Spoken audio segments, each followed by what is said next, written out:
Jenius Medis. Lanjut lagi, jangan lupa like, komen dan share cerita ini ke media sosial yang sahabat punya. Terima kasih. Pesan beli C126-130. Jericho Lee membuka matanya lebar-lebar, dan berseru, mungkinkah kakak Dong tahu apa yang dia lakukan? Wajah Chudong menunjukkan ekspresi bangga, dan dia berkata dengan ekspresi berseri-seri, tentu saja. Jika bukan karena aku memanfaatkan kelemahannya, dia pasti sudah lama mati. Dia ingin pindah, aku masih harus mempertimbangkan kemampuannya sendiri. Dengan kelemahan di tangan, Su Dadao tidak punya nyali untuk melawan Chudong sampai mati. Kalau tidak, jika dia memaksa Chudong terpojok, dia akan melakukannya.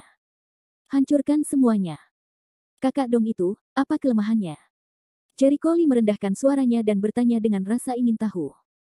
Baiklah, aku tidak berharap menemukan orang yang tepat kali ini. Dari kata-kata Chudong, dia tahu bahwa Chudong memiliki berbagai sumber. Mungkin, setelah masalahnya terselesaikan, dia akan dapat membentuk hubungan dengan Chudong dan meminta informasi kepadanya. Batuk, batuk. Chudong terbatuk sedikit, ekspresinya segera menjadi serius saat dia memandang ke langit. Jericho Lee mengedipkan matanya, dan bertanya dengan ekspresi malu-malu, kakak Dong, aku dengan tulus bertanya, ceritakan padaku tentang hal itu. Jangan khawatir, aku tidak akan mengatakan hal yang tidak masuk akal. Apakah kamu tidak takut kalau Su Dadao, bajingan itu, akan menimbulkan masalah bagimu? Chudong mendengus dingin, dia mengulurkan tangannya dan menggosoknya dengan jari-jarinya, ekspresi dingin tapi dia tidak mengatakan apa-apa. Jericho Lee segera memperlihatkan wajah pahit, dan berkata dengan ekspresi gelisah, kakak Dong, jangan mempersulitku. Aku benar-benar tidak punya banyak uang. Kamu tidak mengerti aturannya.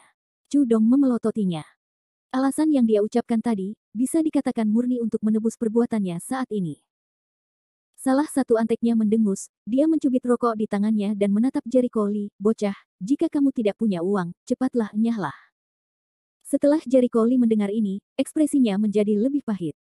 Dia menamparkan pahanya dan memohon, kakak Dong, kamu bisa melakukannya, jangan mempersulitku, oke? Dari mana anak malang sepertiku mendapatkan uang? Ayo pergi. Jika Anda tidak punya uang, cepatlah enyahlah. Para antek tidak akan melakukannya, kamu tidak punya uang, namun kamu masih ingin mendapatkan informasi dari mereka. Tidak ada sama sekali. Beberapa dari mereka bergegas, mengumpat ketika mereka mulai mendorong dan mendorong. Saudaraku, tolong bicara. Mendengar itu, wajah Chudong menunjukkan senyuman, dan dia mendengus, nak, kamu benar-benar tidak ingin pamer meskipun kamu tidak melihat kelinci itu, di mana kamu akan menemukan informasinya, jika tidak bayar, lalu siapa yang akan memberitahumu? Selain itu, apakah kamu bertanya tentang kelemahan Su Dadao? Jika kamu membiarkan orang lain selama beberapa ribu tahun, siapa yang akan berbicara omong kosong denganmu? Ya, ya. Ajaran kakak Dong benar. Jericho Lee menganggukkan kepalanya dan membungkuk, wajahnya dipenuhi dengan senyum patuh. Dia berpikir bahwa untuk mendapatkan informasi, dia akan berusaha sekuat tenaga. Jika bukan karena dia ingin menangkap Su Dadao, dia akan melakukannya tidak perlu melakukan ini. Namun, tidak ada yang bisa dia lakukan mengenai hal itu. Lagi pula, dia tidak mengenal tempat ini, jadi dia harus berpura-pura lebih jujur ketika harus mencari tahu tentangnya. Bagaimana caranya? Banyak. Chudong menatapnya dengan senyum dingin. Wajah Jericho Lee berubah, dan setelah beberapa lama, dia berkata dengan wajah pahit, kakak Dong, saya benar-benar tidak punya banyak uang di sini, saya sangat miskin. Bagaimana kalau ini, beritahu saya nomornya, saya akan lihat apakah itu cukup. Jika tidak cukup, saya akan kembali dan mengumpulkannya segera.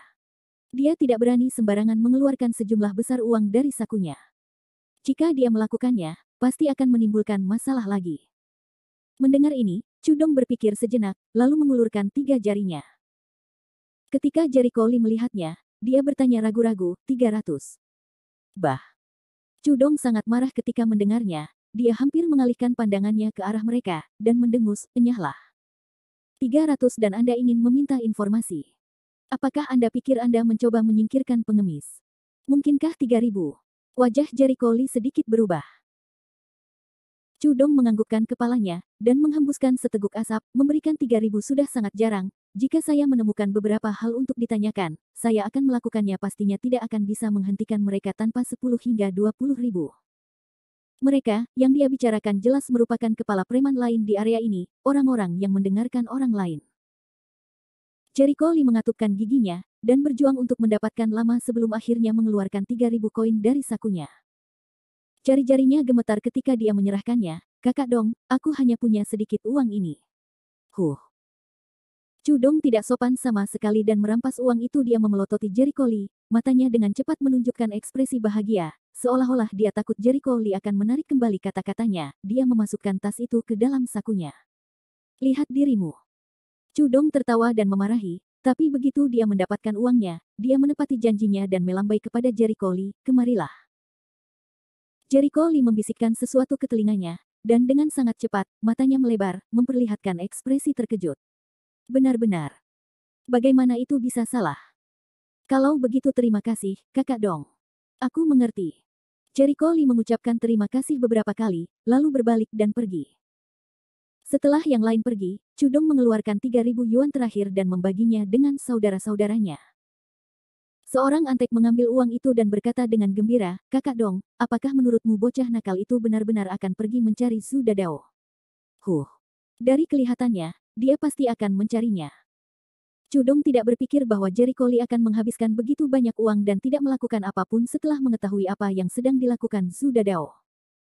Adik laki-laki itu mengerutkan kening, dia curiga ada sesuatu yang salah. Itu tidak benar, Su Dadao bukanlah seseorang yang tepat. Jangan dianggap enteng, begitu orang itu tahu apa yang dia lakukan, Su Dadao pasti akan pergi dan membunuhnya. Hei, apa hubungannya denganku? Mendapatkan uang saja sudah cukup. Cek hatimu. Wajah Cudong penuh dengan ketidakpedulian, dia sama sekali tidak peduli dengan hidup atau mati Jericho Lee. Jangan berpikir bahwa hanya karena kamu mengetahui kelemahan Su Dadao, kamu akan dapat membuatnya menghindari penembakan.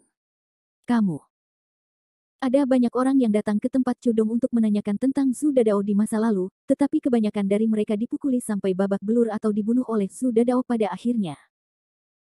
Adapun mengapa dia baik-baik saja, itu karena dia tidak hanya mengetahui kelemahan Su Dadao, pada saat yang sama kekuatannya jauh lebih kuat dari Su Dadao. Dalam seni bela diri, Su Dadao bukanlah lawannya.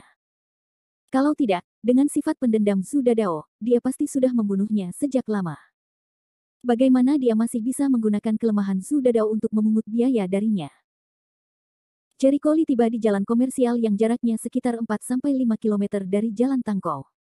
Di jalan ini, ada klub malam berbintang langit. Klub malam ini sangat mewah dan sering kali ada beberapa orang penting datang ke sini untuk membeli sesuatu. Seharusnya di sini. Melihat deretan mobil mewah yang terparkir di depan klub malam tersebut, meski belum malam, namun klub malam tersebut sudah sangat ramai. Orang-orang berjalan masuk dan keluar dari pintu masuk, dan dilihat dari pakaian mereka, sepertinya banyak dari mereka adalah orang-orang yang berstatus. Menurut informasi yang diberikan oleh Cudong. Tanpa pikir panjang, Jericho Lee langsung masuk ke klub malam. Di bawah bimbingan pelayan, dia berkeliling aula di lantai bawah, memilih tempat dengan sudut yang bagus, dan memesan sesuatu untuk dimakan. Kemudian dia meninggalkan tempat duduknya, berlari ke atas menuju kamar pribadi, dan berjalan santai menyusuri koridor. Bab 127 Su Dazi yang sombong.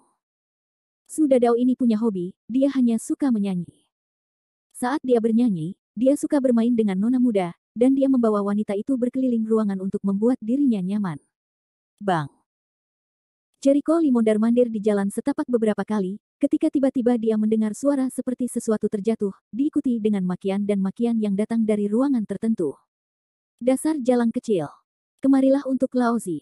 Umpatan marah seorang pria. Suara seorang wanita yang terdengar seperti dia memohon dan menangis terdengar samar, maafkan aku. Aku tidak bermaksud demikian. Tahukah kamu berapa harga anggur ini? Suara pria itu penuh amarah, dan dia tampak geram.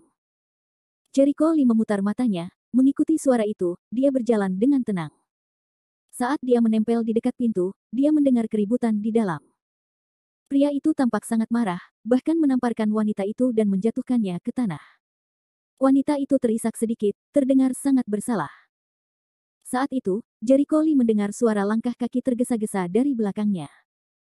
Dia tertegun sejenak sebelum buru-buru menoleh, menatap seorang pria parubaya yang tampak berusia sekitar 40 tahun. Tubuh Jericho Lee tiba-tiba bergerak, dia bertindak seolah-olah dia tidak memperhatikan apapun dan berjalan menjauh dari pintu. Saat itu, Pria paruh baya itu membuka pintu dan bergegas masuk. Mata Jericho Lee bersinar dengan cahaya aneh dan dia diam-diam mengikutinya. Ada apa? Kakak Dao, jangan marah, siapa yang berani memprovokasimu? Ketika pria paruh baya itu melihat pemuda yang marah di ruangan itu, terutama pecahan kaca dan anggur yang tumpah di lantai, dia benar-benar marah. Tercengang. Su Dadao segera menunjuk ke arah seorang gadis muda yang tampak berusia awal 20-an, dan mengutuk, bukankah ini jalang sialan? Kamu tidak peduli dengan wajah. Meringkuk di atas meja dan bertanya, Yurong, apa yang kamu lakukan? Mengapa kamu membuat saudara Dao tidak bahagia? Wanita bernama Yurong itu berlinang air mata, matanya dipenuhi ketakutan dan ketakutan. Mendengar bagian tengah kata-kata pria tua itu, tubuhnya sedikit bergetar, dan dia mulai menangis lebih keras lagi. Kerutan di dahi pria paruh baya itu semakin dalam saat dia memarahi dengan sedikit ketidakpuasan, menangis. Dia hanya tahu cara menangis. Saya meminta Anda untuk melayani tamu dan Anda tidak tahu bagaimana melakukan apapun. Cepat, katakan padaku, apa yang kamu lakukan hingga memprovokasi saudara Dao? Saya. Wajah Su Dadao berubah menjadi hijau dan dia berteriak dengan marah. Ini, tiga, biarkan dia menemani ayahmu minum secangkir anggur, apa yang ingin kamu lakukan dengan itu? Bukankah aku sudah memberitahumu untuk mengundang seseorang yang berani untuk menemaniku? Apa masalahnya mengirim wanita mati yang hanya tahu cara menangis? Awalnya, ketika dia melihat betapa cantiknya Yurong, dia memintanya untuk menemaninya minum, tetapi Yurong merasa malu dan menolak untuk minum. Saat berdebat, dia secara tidak sengaja menjatuhkan wine di atas meja. Sebotol anggur merah yang dibalik setidaknya berharga 30 hingga 40 ribu, tetapi dia hanya meminum beberapa suap saja, bagaimana mungkin dia tidak merasa kasihan dengan kekayaan yang sangat dia cintai. Mendengar itu, wajah pria paruh baya itu berubah, dia menatap Yurong dengan marah, dan memarahi, bagaimana kabarmu? Jika aku memintamu datang ke sini untuk minum bersamaku, katakan saja. Apa yang kamu katakan selama itu pelatihan? Jangan datang jika kamu tidak punya nyali. Kamu masih memiliki wajah menangis setelah memprovokasi pelanggan. Yurong sangat ketakutan sehingga wajahnya menjadi pucat pasi, dan dia menyusut ke sudut meja dan berlutut. Lantainya ditutupi pecahan kaca dari botol anggur. Lututnya terpotong oleh pecahan kaca. Darah segar mengalir dari lukanya, membuat kulit seputih saljunya terlihat sangat menarik perhatian. Pria paruh baya itu menoleh untuk melihat ke arah Su Dadao, wajahnya dipenuhi dengan senyuman permintaan maaf, dan berkata dengan nada meminta maaf, Saudara Dao, saya minta maaf. Orang-orang di bawah komandonya tidak tahu bagaimana harus bertindak dan tidak punya mata untuk melakukannya. Itu tidak menyakitimu, bukan? Dia takut jika botol anggur terbalik, tubuh Su Dadao akan terpotong oleh pecahan kaca. Su Dadao mendengus, aku baik-baik saja. Namun, dia merasa tidak nyaman. Sebotol anggur berisi 30 hingga 40 ribu tael telah terbalik begitu saja, dan dia bahkan belum meminumnya sedikit pun. Manajer Yu, kamu harus menjelaskan dirimu sendiri. Yuhi menyeka keringat dingin di dahinya dan dengan cepat tersenyum meminta maaf, tentu saja. Anggur ini berharga 30 atau 40 ribu koin emas. Aku akan meminta seseorang membawakanmu sebotol anggur lagi nanti. Saudara Dao, harap tenang. Jangan merusak tubuhmu hanya untuk gadis kecil yang tidak tahu apa-apa. Gadis kecil. Gadis kecil ini adalah wanita yang sangat murni dan setia.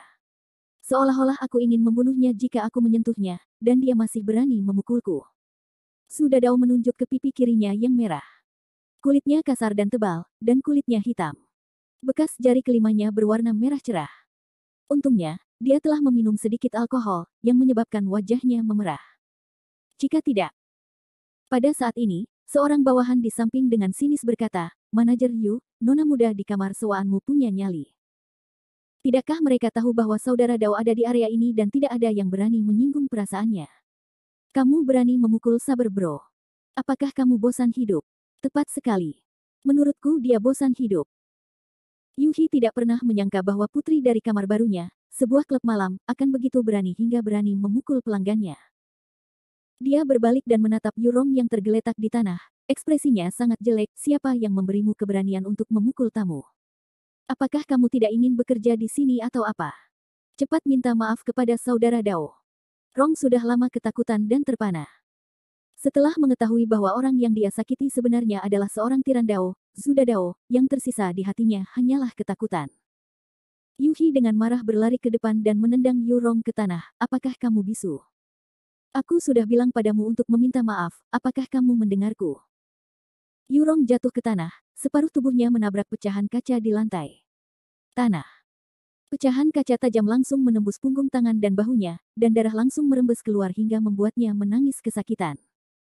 Dia segera meminta maaf dengan suara berlinang air mata, "Maafkan aku, Saudara Dao, aku minta maaf." Maaf, dia benar-benar tidak tahu bahwa Zhu Dadao memiliki latar belakang yang begitu berpengaruh.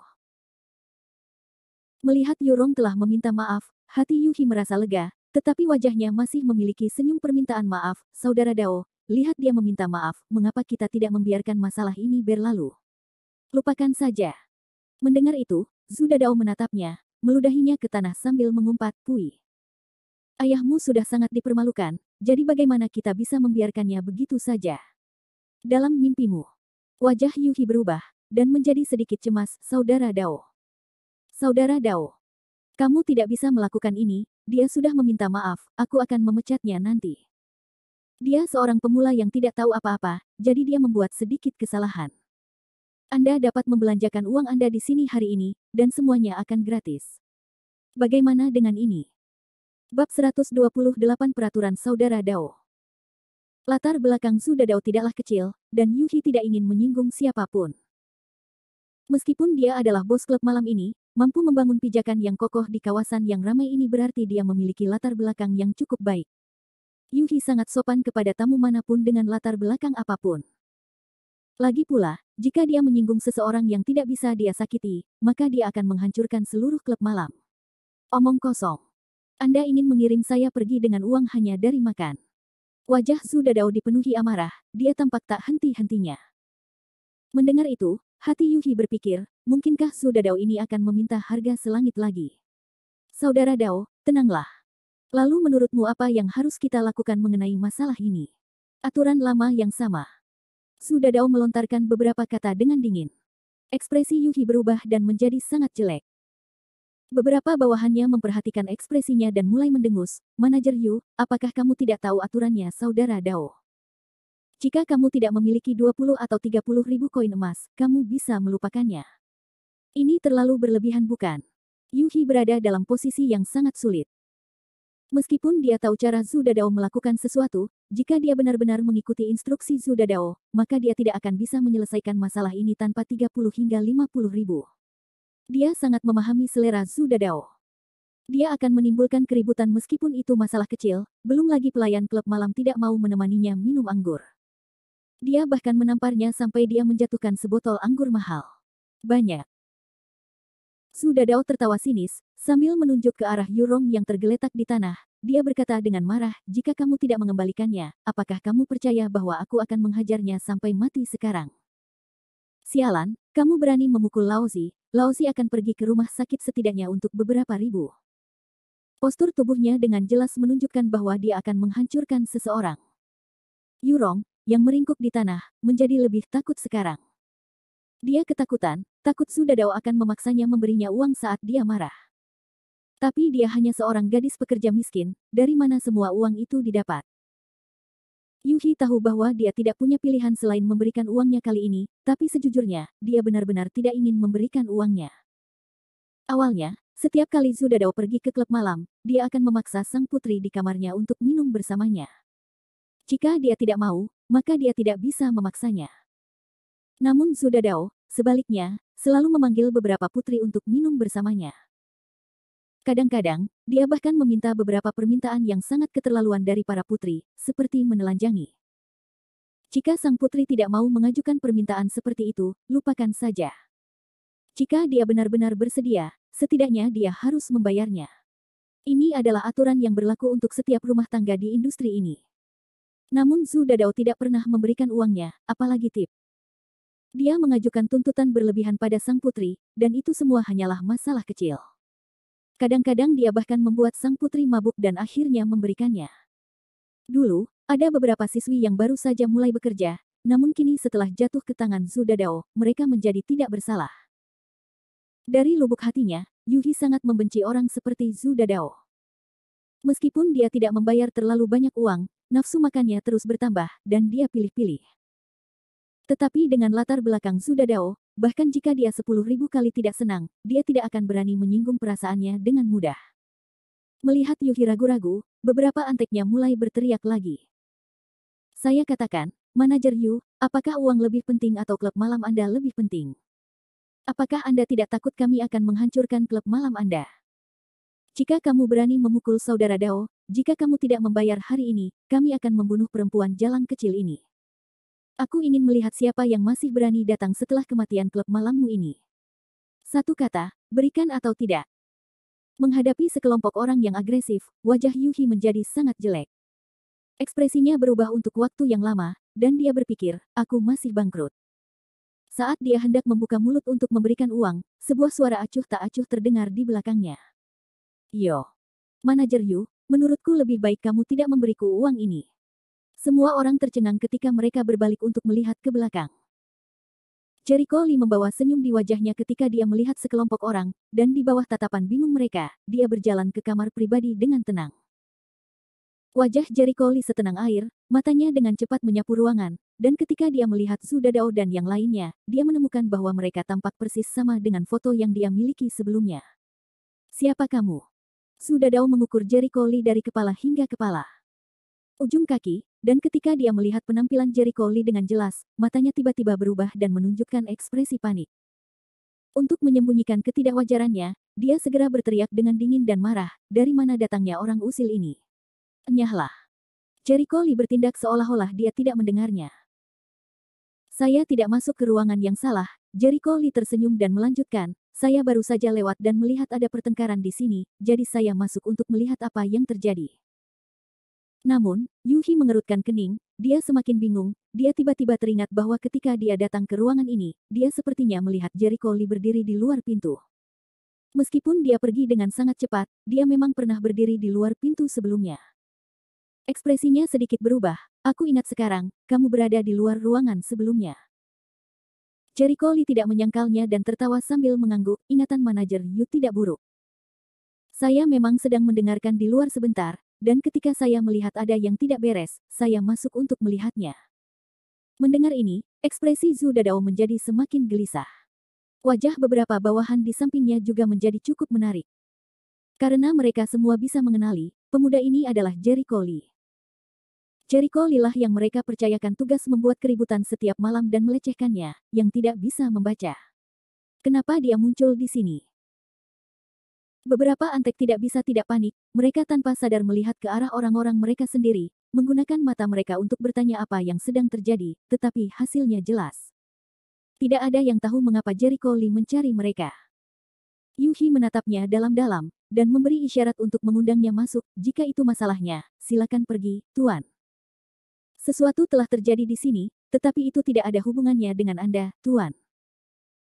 Mendengar itu, Jericho Lee tidak memiliki niat untuk berbalik dan pergi. Dia terkekeh, Manajer Yu, jangan cemas, saya rasa saya dapat membantu masalah ini sekarang, jika Manajer Yu bersedia membantu saya. Yuhi langsung terkejut, dan tidak dapat mengambil jalan memutar untuk waktu yang lama. Apa maksudmu? Jericho Lee tidak menjawab, tetapi berjalan ke arah Yurong yang terbaring di tanah, membungkuk, dan berkata kepadanya, namamu Yurong, kan? Apakah luka di tubuhku sakit? Tangan Yurong mengalami banyak luka di bagian siku akibat pecahan kaca. Lukanya terus mengeluarkan darah, dan bahkan membuat kulitnya menjadi merah. Yurong menggigit bibirnya, kepalanya menunduk dan wajahnya pucat. Dia menggelengkan kepalanya sekuat tenaga, seolah dia tidak memiliki keberanian atau keberanian untuk berdiri. Bab 129 tidak dapat ditolak. Sudah begini, bagaimana tidak sakit? Jericho Lee mengerutkan alisnya.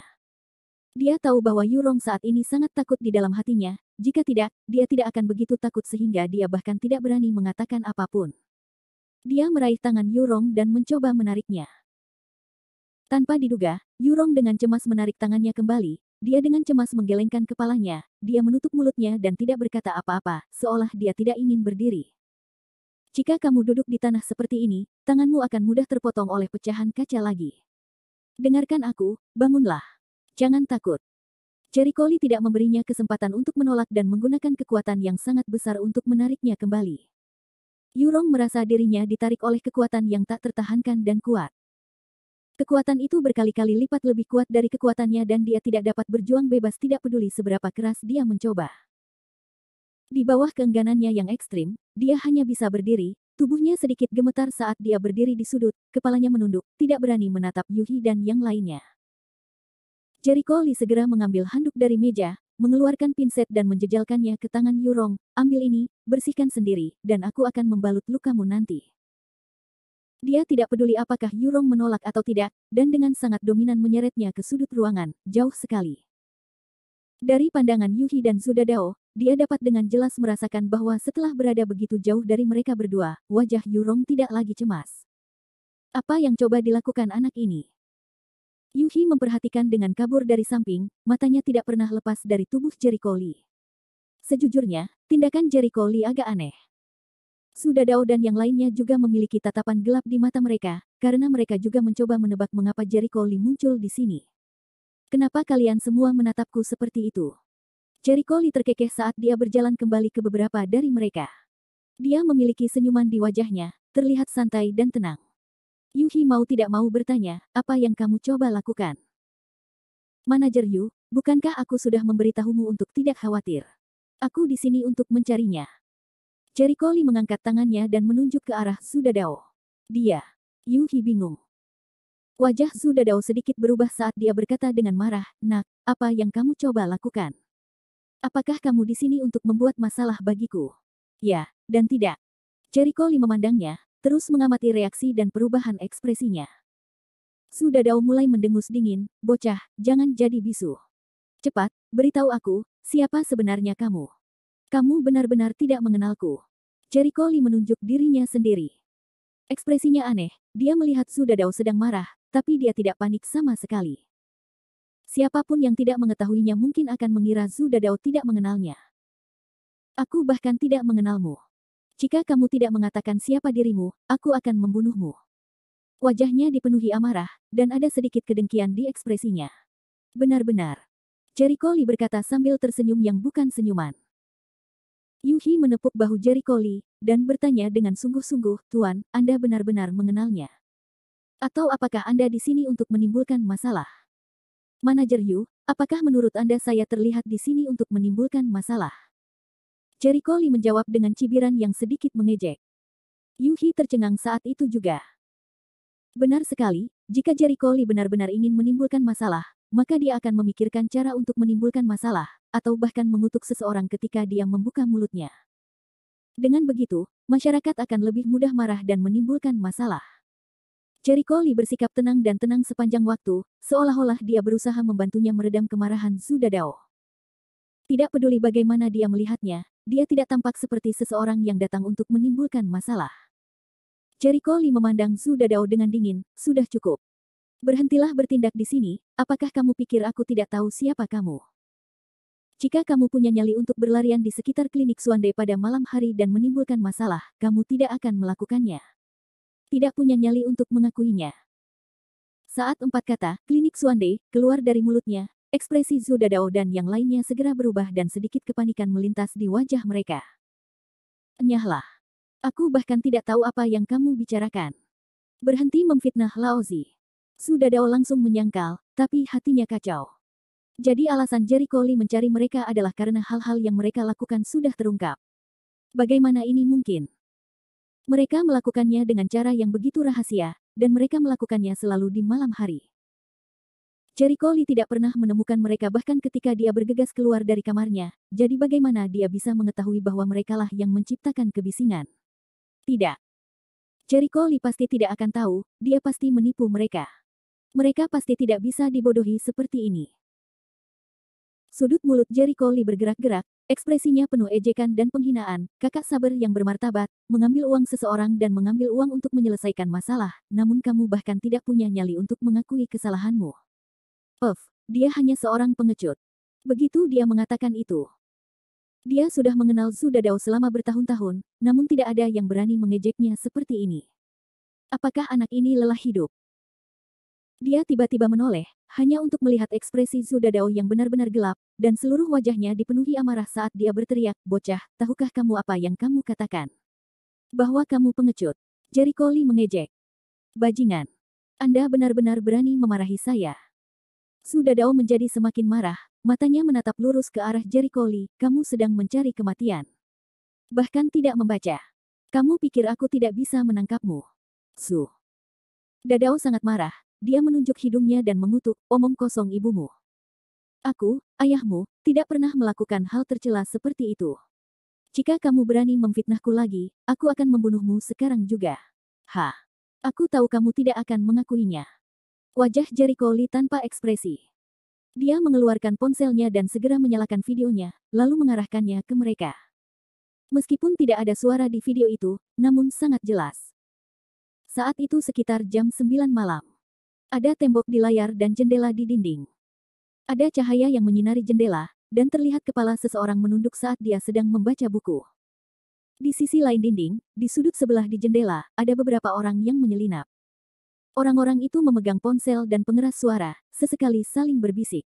Ada seseorang tergeletak di atap ruangan. Pemandangan ini tidak terlalu aneh, yang aneh adalah orang-orang di layar semuanya berkumpul di ruangan ini pada saat ini. Yuhi sangat terkejut hingga dia hampir kehilangan suaranya. Dia menoleh dan menatap Su Dadao, yang tidak jauh darinya, dengan tak percaya. Dia tidak buta, orang-orang licik di layar itu adalah Su Dadao dan bawahannya. Kali ini, wajah Su Dadao dan yang lainnya berubah. Wajah mereka menjadi pucat, mata mereka dipenuhi ketakutan saat mereka menatap lekat-lekat ke layar ponsel. Bahkan dalam mimpi mereka tidak akan pernah membayangkan bahwa adegan mereka melecehkan Jericho Lee tadi malam, sebenarnya akan difilmkan oleh Jericho Lee. Wajah Su Dadao awalnya pucat, tapi tak lama kemudian berubah menjadi merah. Matanya menjadi dingin, dan bayangan gelap menyebar dari tengah alisnya, menutupi seluruh wajahnya, dan dia menatap lurus ke arah Jericho Lee, kamu bersekongkol melawan kami. Bab 131 botol turun, berkomplot melawanmu. Mendengar perkataan Su Dadao, Jericho Lee awalnya tertegun, kemudian dia tertawa terbahak-bahak, tawanya dipenuhi dengan ejekan dan penghinaan. Matanya miring ke sisi lain karena dia tidak menyembunyikan rasa jijiknya sama sekali. Kualifikasi apa yang kamu miliki agar aku berkomplot melawanmu? Kamu pikir kamu ini siapa? Dengan mengatakan itu, Yuhi tersentak. Berani berbicara kepada Su Dadao dengan nada seperti itu, apakah bocah ini bosan hidup? Yurong, yang berada di samping, juga tercengang. Dia mengangkat kepalanya sedikit untuk melihat ke arah Jericho Lee, berpikir bahwa orang ini benar-benar berani mengejek Su Dadao, jadi dia tidak takut Su Dadao akan mengambil nyawanya. Benar saja, ketika Su Dadao mendengar ini, dia sangat marah hingga wajahnya berkerut. Dia memarahi dengan marah, bagus, bagus, bagus. Dasar bajingan kecil, beraninya kamu berbicara seperti itu pada ayahmu. Jika aku tidak membunuhmu hari ini, aku tidak akan menjadi kakak Dao. Untuk berani mengejek kakak Dao, kamu pasti bosan hidup. Dari mana asal bocah rambut kuning ini, dia mendekati kematian. Beberapa bawahan juga marah, mereka benar-benar marah dengan kata-kata Jericho Lee. Mereka sudah lama bersama Su Dadao, tetapi mereka belum pernah melihat orang yang begitu lancang melihat bahkan saudara Dao yang terkenal. Yuhi melihat situasinya buruk dan segera menyerbu ke depan, jangan gegabah, jangan gegabah. Semuanya, tenanglah. Jika mereka benar-benar bertengkar, ruangan itu mungkin akan hancur berkeping-keping. Sebagai pemilik toko ini, dia jelas tidak ingin melihat hasil seperti itu. Manajer Yu, minggir. Itu bukan urusanmu. Itu benar. Bocah ini berani mempermalukan saudara Dao, jadi dia harus membayar harga atas kata-kata dan tindakannya. Kita tidak bisa membiarkan dia pergi. Antek lainnya juga mengatupkan giginya dan berteriak dengan marah. Yuhi langsung berkeringat dingin, berhenti memukulku. Tolong jangan pukul dia. Manajer Yu, minggir. Jika kamu tidak menjauh, maka kamu tidak akan punya banyak kesempatan untuk melawan. Bahkan jika kamu tertabrak, itu menang tidak bagus. Su Dadao tertawa dingin saat tatapannya beralih ke Jericho Lee, matanya dipenuhi dengan rasa jijik. Dia memandang Jericho Lee lama sekali, tetapi tidak menemukan sesuatu yang istimewa tentang Jericho Lee. Dengan wajah pahit, suara acuh tak acuh Jericho Lee terdengar dari belakangnya, Manajer Yu, minggir. Awalnya Yuhi ingin sedikit membujuk mereka, tapi dia tidak ingin melihat mereka berkelahi dan menghancurkan tokonya sendiri. Tepat ketika dia hendak membuka mulutnya, Su Dadao dengan marah melambaikan tangannya kepada bawahannya, pukul mereka dengan kejam untukku. Aku melumpuhkan salah satu kaki dan salah satu tangannya. Sial, kamu benar-benar berani memarahi Laozi. Beberapa murid segera menggosok tinju mereka saat mereka mengambil botol bir dari tanah dan menghantamkannya ke kepala Jericho Lee. Melihat itu, Jericho Lee tidak panik sama sekali. Melihat salah satu botol wine pria itu hendak mengenai kepalanya, dia mengulurkan tangannya dan meraihnya, langsung meraih pergelangan tangannya, lalu memutarnya. Kaca. Hanya ada suara retakan yang tajam, dan Antek di tempat itu berteriak dengan sedih, berlutut di tanah. Tangannya yang bengkok lemas saat terkulai ke bawah, dan darah segar merembes keluar dari patahannya. Melihat itu, wajah orang lain berubah. Salah satu dari mereka dengan cepat mengambil botol anggur, berjalan di belakang Jericho Lee, dan membantingnya ke bagian belakang kepalanya. Jericho Lee sangat merasakan bahaya di belakangnya, dia mengangkat kaki kanannya dan menendang keras ke belakangnya. Bang! Penjahat kecil itu menjerit kesakitan dan berguling-guling di tanah sambil memegangi perutnya. Botol anggur di tangannya berguling ke samping. Jericho Lee segera mengambil botol wine dan bergegas menghampiri bawahan terakhir, menghantamkan tepat ke kepala pria itu tanpa mengucapkan sepatah kata pun. Gerakannya cepat, kejam, dan sangat kejam. Pihak lain bahkan tidak sempat bereaksi sebelum botol wine langsung meledak di tengkoraknya dengan suara "pa", langsung membenturkan kepalanya hingga mengeluarkan banyak darah. Ah! Penjahat kecil itu memegangi kepalanya yang berdarah dan jatuh ke dalam genangan darah. Diam. Ruangan itu sunyi senyap. Ah! Darah, ada darah. Yurong sangat ketakutan hingga wajahnya menjadi pucat, berteriak saat dia bergegas keluar rumah. Yuhi membuka matanya lebar-lebar, tersentak dan melihat pemandangan di depannya dengan kaget. Dia tidak percaya bahwa pemuda yang tampak biasa ini benar-benar bisa menghajar semua bawahan Zhu Dadao dalam beberapa gerakan. Jericho Lee melemparkan botol itu ke mulutnya dan memandang Zhu Dadao sambil mencibir, apakah ada hal lain yang ingin kamu katakan? Meneguk. Zhu Dadao sekarang benar-benar terkejut. Wajahnya pucat saat dia melihat bawahannya yang meratap di tanah. Ketika dia melihat senyuman di wajah Jericho Lee, seolah-olah dia sedang melihat setan, dia tidak bisa menahan diri untuk tidak menggigil ketakutan. Rasa dingin menjalar dari telapak kaki hingga puncak kepala, menyebabkan kakinya lemas dan terjatuh ke tanah. Kakak laki-lakinya sendiri adalah ahli pertarungan yang terkenal, entah sudah berapa kali mereka bertarung dengan sengit, bahkan jika itu polisi, mereka akan mampu melakukannya, tapi mereka bahkan tidak bisa menerima satu pukulan pun dari Jericho Lee. Tidak. Dia pasti melihat sesuatu. Bagaimana anak laki-laki yang kelihatannya lemah ini bisa menjadi seorang ahli? Dia menolak untuk mempercayainya apapun yang terjadi, tapi pemandangan menyedihkan di depannya mengingatkannya bahwa Jericho Lee adalah seorang ahli yang menyembunyikan kekuatannya. Jericho Lee sedikit menyipitkan matanya, bicaralah. Siapa yang menyuapmu hingga menimbulkan masalah di luar kamarku? Tenggorokan Zhu Dadao berguling, wajahnya yang putih pucat menunjukkan sedikit rasa jengkel, saat dia mengertakkan giginya karena marah, jangan sampai pikirkanlah. Apakah kamu pikir aku akan memberitahumu begitu saja? Ambil uang orang dan lakukan sesuatu untuk mereka.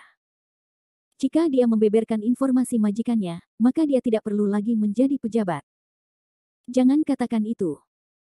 Jericho Lee tahu bahwa dia akan keras kepala, sudut mulutnya terangkat dengan seringai mengejek, orang-orangmu telah dikalahkan olehku, apakah kamu ingin mengikuti mereka dan langsung lari sebelum kamu mau mengaku?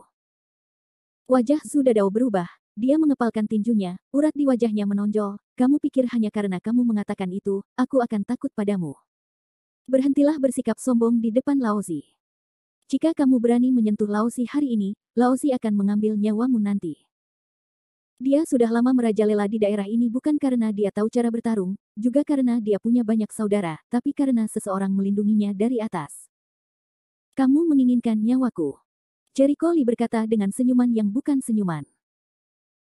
Ekspresi itu langsung memprovokasi Zhu Dadao, dan dia mengatupkan giginya karena marah, bajingan kecil, jangan berpikir begitu hanya karena kamu tahu caranya, berjuanglah agar kamu mampu melakukannya.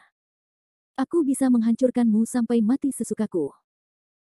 Sebelum dia bisa menyelesaikan kalimatnya, Jericho Lee yang tertawa tiba-tiba bergerak dalam sekejap, mengambil sebotol anggur di tanah dan berlari ke depannya seperti anak panah, lalu menghantam kepalanya dengan keras. Pow! Kaca! Anggurnya botol itu langsung pecah berkeping-keping, bercampur dengan bekas darah, itu terbang keluar dan meledak, berubah menjadi pecahan yang menutupi tanah. Ah! Zhu Dadao menjerit menyedihkan, kepalanya langsung mekar. Darah dan darah kental berceceran di mana-mana saat dia jatuh ke tanah sambil melolong kesakitan.